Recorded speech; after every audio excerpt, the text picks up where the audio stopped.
চলে যাবে, বাচ্চা হবে, বাঁচলে বাঁচলো, সব কিছু ওরা কমপ্লিট করে আপনাকে 2 দিন 3 দিন পরে ফোন দিবে, আপনি এসে নিয়ে যাবে।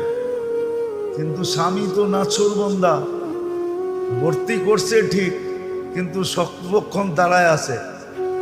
তো সবাই জিজ্ঞেস করছে তুই দাঁড়ায় আছিস কেন?